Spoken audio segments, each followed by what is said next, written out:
Job లేక ఇబ్బంది పడుతున్నారా? అయితే మెడికల్ కోడింగ్ మీకు మంచి ఆప్షన్. వెంటనే కాల్ చేసి కోర్సులో జాయిన్ అవ్వండి.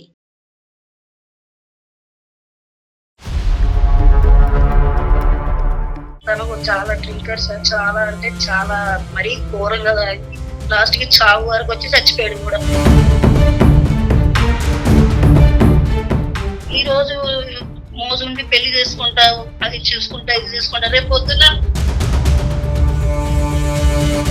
ఒకటే కండిషన్ తీసుకున్నా సార్, ఏంటంటే నన్ను చూసుకున్నప్పుడు నా పాపని కూడా చూసుకోవాలి అని ఒప్పుకుంటేనే చేసుకుంటా. ఆఫ్ కోర్స్ తల్లి తల్లి తల్లి తల్లి ఓకే, వెరీ గుడ్. ఒకవేళ పాపని వదిలి చేసుకుంటే నా తల్లి ఇలా చేసిందని రేపు పొద్దున ఒక 10 ఏళ్ళు 11 ఏళ్ళు వచ్చేసప్పుడు బుద్ధి వచ్చేసరికి వాళ్ళు నన్ను వచ్చి అనకూడదు. ఒక్కదాన్నే ఉంటే నా దగ్గర ఉండాలి, పాపకి నీ తల్లిదండ్రులు, లేకపోతే ఏ హాస్టల్లో ఏ చేయాలి. ఈడు దొంపతగా ఈడవడమ్మా, అందరి మనసులు గెలుచుకున్నాడు, అందరినీ ఒప్పించాడు, ఇప్పుడు ఏమొచ్చి పాప వద్దంటాడా? పాప వద్దంట సార్, నువ్వు కావాలి. చాలా బతకాలని మధ్యలో ఉండిపోయాను. అతనంటే ఇష్టం, ఇటు కన్నాను, అదొక మమకారం, వదులుకోలేము.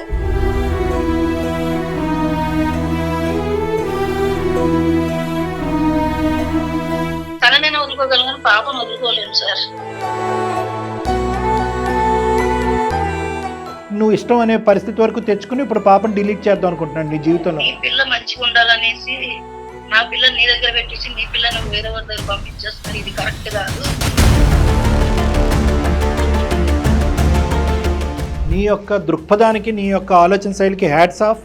అసలు తల్లి ప్రేమ అంటే ఏంటి అనేటటువంటి దానికి ఒక నిర్వచనం విడమర్చి, మాకే కాదు చూసేటటువంటి వేలాది మంది ప్రేక్షకులందరికీ కూడా విడమర్చి చెప్పామమ్మా, ఇదమ్మా తల్లి ప్రేమ అంటే.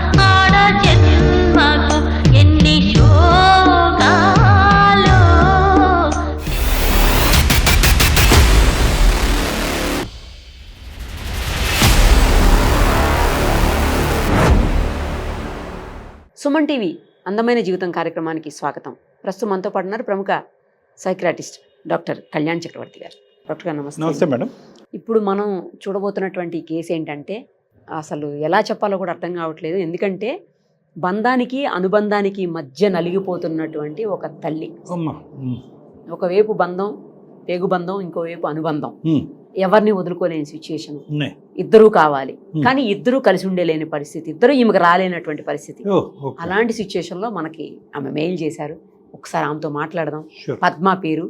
ఆమెతో మాట్లాడిన తర్వాత ఏంటనేది సమస్య మనకు అర్థమవుతుంది, పరిష్కార మార్గాన్ని కూడా చూపించే ప్రయత్నం చేద్దాం. తప్పకుండా మేడం.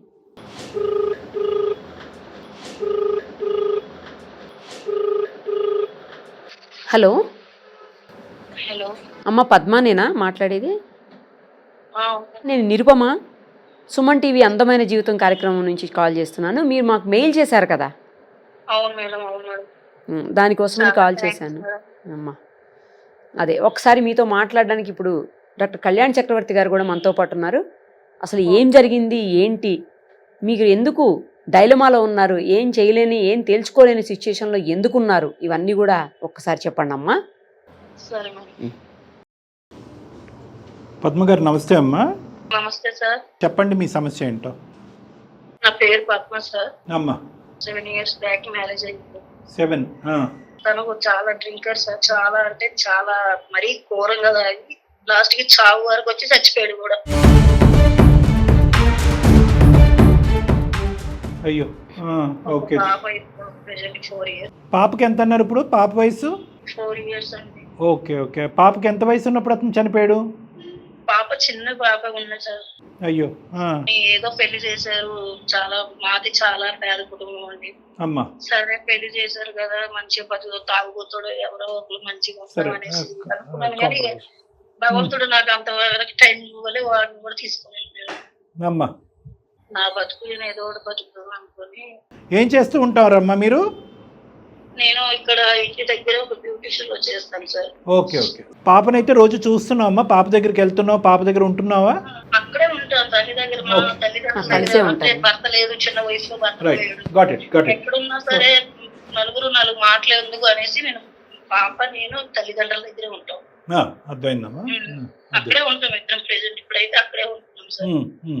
ఇంతే అనుకున్నా నా లైఫ్ జీవితం ఇలాగే గల చిన్న వయసులో అన్ని అయిపోయి అన్ని చూస్తాను అన్ని అయిపోయినాయేమో అనుకున్నా. ఒక బట్టల షాప్ ఒక అబ్బాయి పరిచయం అయ్యాడు సార్. నువ్వంటే ఇష్టము అది ఇది అనేసి నేను అన్నాను, నువ్వు పెళ్లి కాలేదు, నాకు పెళ్లి అయ్యి ఒక పాప, నీకు నాకు కరెక్ట్ ఉండదు అనేసి నేను చెప్పా. కరెక్ట్ గా చెప్పావమ్మా, కరెక్ట్ గా చెప్పావు. ఈ రోజు మోజుండి పెళ్లి చేసుకుంటావు, అది చూసుకుంటా ఇది చేసుకుంటా, రేపు పొద్దున్న ఇంకేదైనా ప్రాబ్లం చేస్తావు. ఎందుకంటే నేను ఒంటరిదాన్ని అయితే నువ్వు ఎలాగైనా నాకు యాక్సెప్ట్ చెయ్యరు, పాప ఉంది, పాపను కూడా చూసుకోవాలి, అది నలుగురు నాలుగు మాటలు అంటారు, వద్దు అని చెప్పేసి ఒప్పేసి అప్పుడే వద్దని చెప్పేశారు. అయితే మా తల్లిదండ్రుల దగ్గర కూడా ఈ మ్యాటర్ వెళ్ళింది సార్. మా తల్లిదండ్రులు అన్నారు, నువ్వు కూడా ఒంటరిగా ఎందుకు ఉండడం, మరి చేసుకోవచ్చు కదా అంటే. ఎంత వయసు గ్యాప్ ఉందమ్మా నీకు అబ్బాయికి? అబ్బాయికి పెళ్ళి అవ్వలేదు, నీకు పెళ్ళి అయ్యి 4 సంవత్సరాల బిడ్డ ఉంది, నీకు పెళ్ళి 7 సంవత్సరాలు అయింది.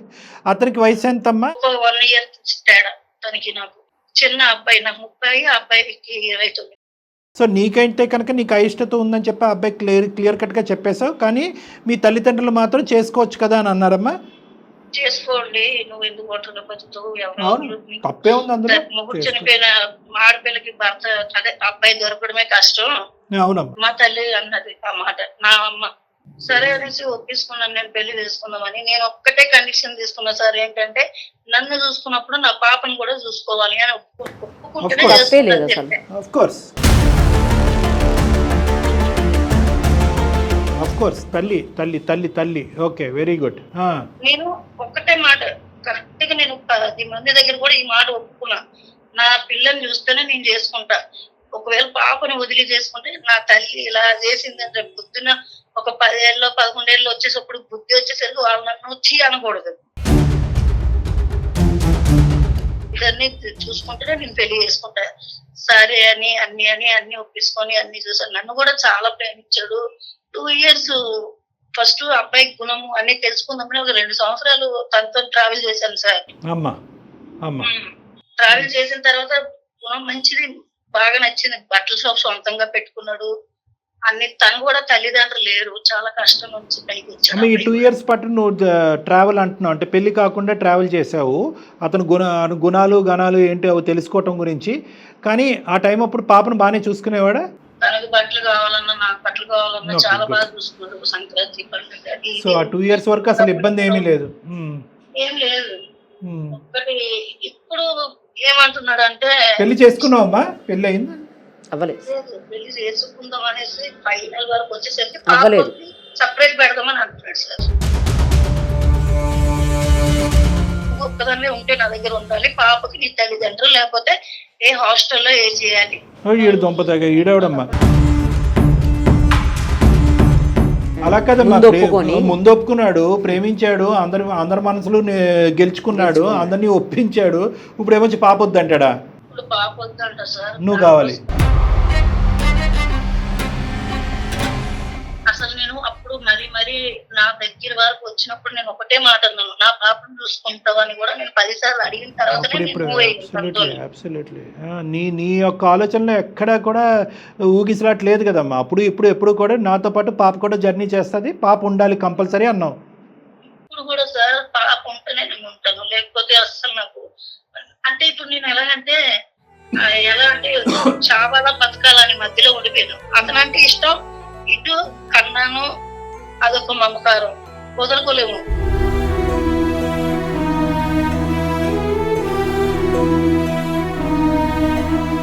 తననైనా వదులుకోగలను, పాపను వదులుకోలేము సార్. అందుకే మీకు మెయిల్ పెట్టాను, ఏమైనా కొంచెం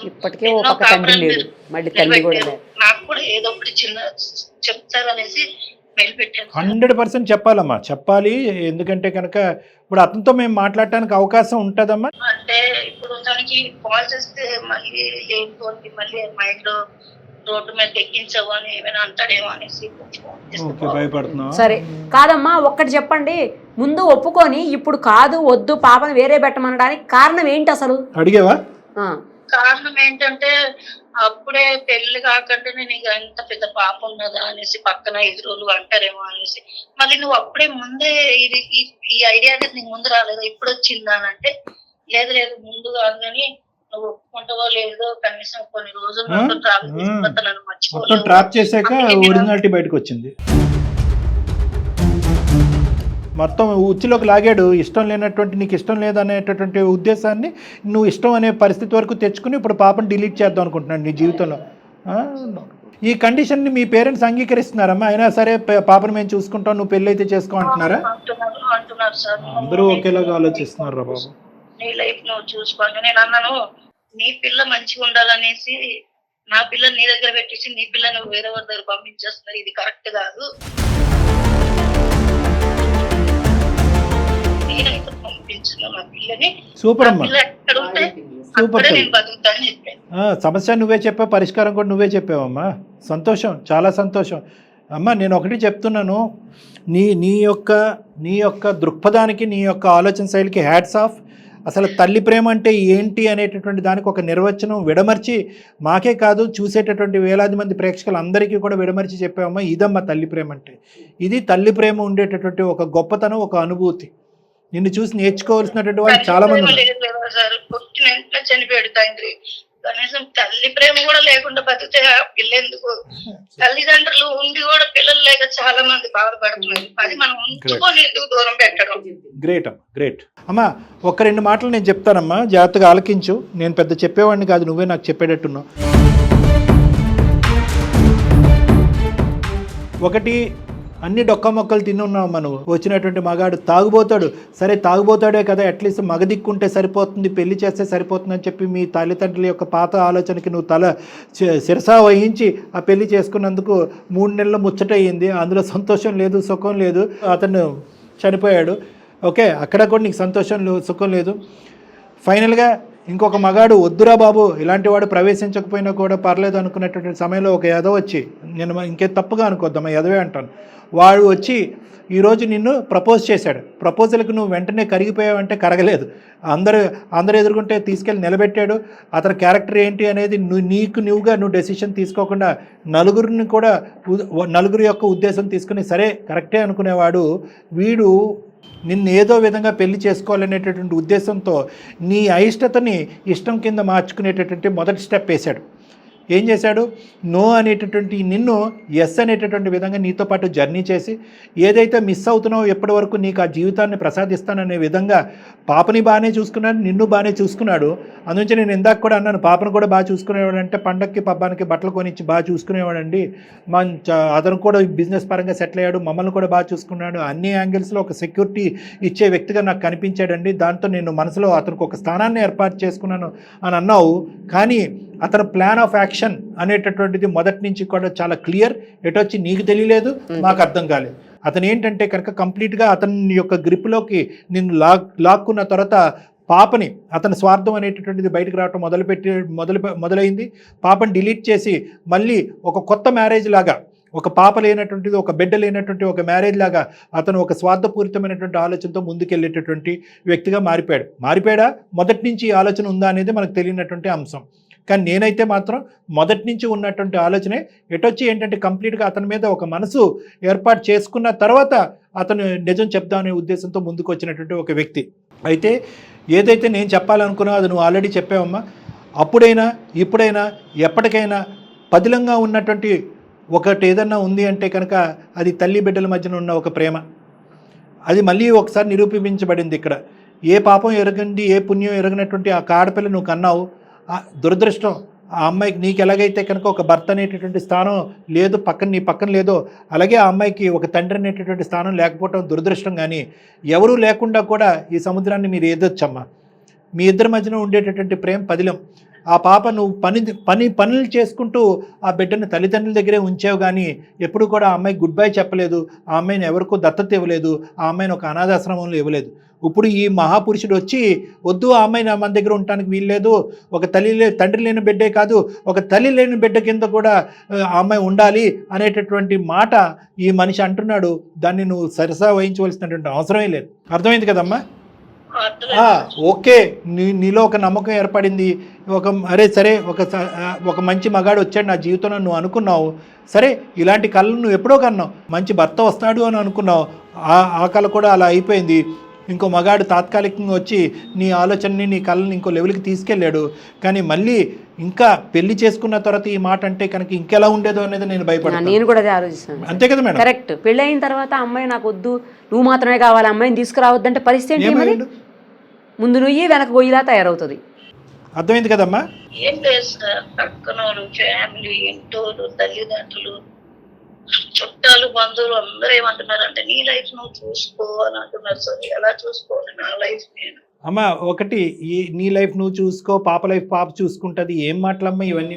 గాలికి వదిలేస్తా. ఇప్పుడు ఏంటంటే వాళ్ళ ఉద్దేశం అప్పుడు ఏంటంటే ఒక తాగుబోతాడికి ఇచ్చి చేశారు. ఎందుకంటే కనుక ఒక మగాడు ఒక మొగుడు ఉంటే చాలు, వాడు తాగినా ఇంకొక పెళ్ళైన 10 రోజుల తర్వాత చనిపోయినా పర్వాలేదు అన్నట్టుగా నీ మెడకు ఒక ఉరితాడు బిగించారు అక్కడ. నీ మనోధైర్యం బాగుంది కాబట్టి ఆ సముద్రం ఈదేవు బిడ్డతో పాటు చంకనెత్తుకుని బయటపడ్డావు. నీ బతికేదో నువ్వు బతుకుతున్నావు. ఇప్పుడు మళ్ళీ వాళ్ళు నీ చేతి ఇంకో తప్పు చేయిస్తున్నారు అన్నటువంటి మాట అనటంలో నేను ఎటువంటి సంకోచం లేదమ్మా. ఎందుకంటే కనుక ఈరోజు నిన్నంటూ ఒక మనిషిగా ఉండేది, నీకంటూ ఒక మనోధైర్యం ఇచ్చేది, నీకంటూ ఒక స్ట్రెంగ్త్ ఇచ్చేటటువంటి ఏకైక శక్తి ఎవరన్నా ఉన్నాడంటే ఆ బిడ్డ, మీ ఇద్దరి మధ్యన ఉన్న బాండు, ఆ ప్రేమ. దీని గురించి మీ అమ్మ కాదు కదా, ఎవరు కూడా మాట్లాడటానికి అర్హత లేదు, అర్హత లేదు. సో ఎల్లకాలం ఎన్ని సమస్యలు వచ్చినా, ఎంతమంది విరోధించినా, ఎంతమంది వచ్చి నీ బిడ్డను వేరే చోట పెట్టి నువ్వు పెళ్లి చేసుకో అని అన్నా, నీ సుఖం ఇంపార్టెంట్, నీ స్వార్థం చూసుకో అని అన్నా కూడా దయచేసి ఈ తల్లి బిడ్డల యొక్క ప్రేమని తెగొట్టద్దమ్మా. ఎందుకంటే కనుక ఎందుకు ఇంత ధైర్యంగా అంటున్నానంటే, నిజంగా పెళ్ళి అనేటటువంటిది నీ యొక్క నుదుటి మీద రాసుంటే కనుక, మరో పెళ్ళిని రాసుంటే కనుక, ఆ పెళ్లి చేసుకునేటటువంటి వ్యక్తి ఈరోజు కాకపోయినా రేపైనా కూడా నిన్ను, నీ బిడ్డని యాక్సెప్ట్ చేసుకుంటూ ముందుకు వచ్చేటటువంటి వ్యక్తి వస్తాడు. అటువంటి వ్యక్తి వచ్చేంత వరకు వెయిట్ చేయి. లేదు అంటే కనుక నువ్వు నీ బిడ్డ అనుకుంటూ అక్కడికి ఒక ఫుల్ స్టాప్ పెట్టేసి. అది బెస్ట్. ధైర్యం వచ్చి పక్కన నిల్చున్నట్టు చెప్పారు సార్, చాలా థ్యాంక్స్ సార్. అమ్మాయి ఎటు తేల్చుకోలేని మన వరకు పరిస్థితుల్లో ఉంది. ఇంకా లైఫ్ లో ఏమీ వద్దు నాకు, ఇంకా ఇంతే. దేవుడు ఏదైనా రాసుంటే మీరు చెప్పినట్టుగా ఇంకో పెళ్లి రాసుంటే అదే ఎత్తుకుంటూ వస్తుంది. ఇంకో చిన్న పాయింట్ అమ్మా, ఇంకో చిన్న పాయింట్ కూడా చెప్తాను. ఎప్పుడైతే కనుక నువ్వు నీ దారి నీది, నా దారి నాది, నా బిడ్డ ఉంటేనే కనుక నీతో పెళ్ళి అని అన్నా కూడా, ఇప్పుడు ఇతను ప్లేట్ ఫిరాయించి మళ్ళీ నీ జీవితంలో ఎంటర్ అవటానికి ట్రై చేసినా కూడా వద్దమ్మా. ఎందుకంటే కనుక ఒకసారి అలాంటి ఆలోచన వచ్చిందంటే కాంప్రమైజ్. ఎందుకంటే నీ బిడ్డను ఎలా ట్రీట్ చేస్తాడో తర్వాత అతను అది నువ్వు చూస్తూ భరించలేవు. కాబట్టి అతని మనసులో ఉన్న ఉద్దేశం కరెక్ట్ టైంకి పెళ్ళి అవ్వకముందే బయటపడింది కాబట్టి, ఇది అతని నిజస్వరూపం కాబట్టి, మళ్ళీ ప్లేట్ ఫిరాయించి బిడ్డని నిన్ను బాగా చూసుకుంటానని ముందుకు వచ్చినా కూడా ఇది యాక్సెప్ట్ చేయవలసినటువంటి పరిస్థితి నీకు లేదు, అవసరం కూడా వద్దమ్మా. అసలు చేయను, చేసేదాన్ని అయితే పెళ్ళే చేసేసి ఎప్పుడు వాడు మాటలు చెప్పింది. నువ్వు టెస్ట్ చేసావు మనిషిని. Very good. ఓకేనమ్మా, సరే అమ్మా, జాగ్రత్త, టేక్ కేర్. ఓకే బాయ్ అమ్మా, జాగ్రత్త, ధైర్యంగా ఉన్నాం. మొత్తానికి ముందే బయటపడింది స్వరూపం, ముందే బయటపడిపోయి డెసిషన్ తీసుకుంది. ఈ అమ్మాయి తెలివితేటలు ఎంత చక్కగా ఉన్నాయంటే కనుక అది అనుభవాల వల్ల, వయసు జీవితం యొక్క అనుభవాల వల్ల నేర్చుకున్నదే కానీ వయసు వల్ల కాదు. వయసు ఎందుకంటే అమ్మాయి ఈడేంటి అంటే ప్రతి ఆడపిల్లకి ఉండాలి మేడం ఈ ఆలోచన. కరెక్ట్. భర్తను పోగొట్టుకున్నటువంటి ఆడపిల్లలు చాలా మంది అభద్రతతో ఉంటారు. పిల్లలు పుట్టిన తర్వాత అభద్రత ఇంకా పెరుగుతుంది. ఆ పిల్లవాడికి ఒక తండ్రి రూపాన్ని చూపెట్టాలనుకుంటారు, నా పక్కన ఒక మగాడి రూపాన్ని చూపెట్టాలనుకునే తొందరపాటుతో ఈ సమాజం కూడా పుష్ చేస్తూ ఉంటది. వీళ్ళు ఇరుకును పడతారు. ఈ అమ్మాయి ఏం చేస్తుందంటే, ఇదేంటి నేను చక్కన బిడ్డను ఎత్తుకున్నా కూడా నాకంటే సంవత్సరం చిన్నవాడు ఫ్రెష్ గా వేరే అమ్మాయి వచ్చేటటువంటి అర్హత ఉన్నటువంటి వాడు నన్ను చేసుకుంటాను అన్నాడని చెప్పి ఈ అమ్మాయి 2 సంవత్సరాల పాటు పరీక్ష పెట్టింది. ఆ పరీక్షలో ఏంటంటే ముందే తలదించుకుని పెళ్లి చేసేసుకుని ఉంటే కనుక ఈ రోజు అమ్మాయి ఇంకో సమస్య ఇంకో విధంగా వచ్చి ఉండేది మేడం. ఏమండి ఇలా పెళ్లి చేసుకున్నాడు, నా బిడ్డను వద్దంటున్నాడు, ఇప్పుడు నేను సచిన నా మొగుడిని వదులుకోలేను అని చెప్పి బిడ్డను వదులుకోలేను ఎలా అంటే కనుక ఆ సమస్యకి మీరు నేను కూడా అంత ఈజీగా పరిష్కారం చెప్పలేము. అలాంటి అమ్మాయి ముందస్తు తెలివితేటలు వాడి ఏం చేసిందంటే ఒక జర్నీ చేసింది. చాలా మంది అనొచ్చు, ఏంటమ్మా బిడ్డను ఎత్తుకుని నువ్వు అలాగ ఒక పరాయి మగాడితో జర్నీ చేస్తావు ఏంటి అంటే కనుక అమ్మాయి తప్పు చేయలేదు. ఒక వ్యక్తిని అసెస్ చేసింది, ఈడు అర్హుడా కాదా, నన్ను నా బిడ్డను బాగా ట్రీట్ చేస్తాడని చెప్పి 2 years పాటు పరీక్ష పెట్టిన తర్వాత ఆ పరీక్షలో వాడి యొక్క నిజస్వరూపం బయటపడింది. మనం ఈ రోజు తల్లి బిడ్డల యొక్క బంధాన్ని కాపాడిన వాళ్ళం. కరెక్ట్ సార్, కరెక్ట్ చెప్పారు. Nice sir, thank you.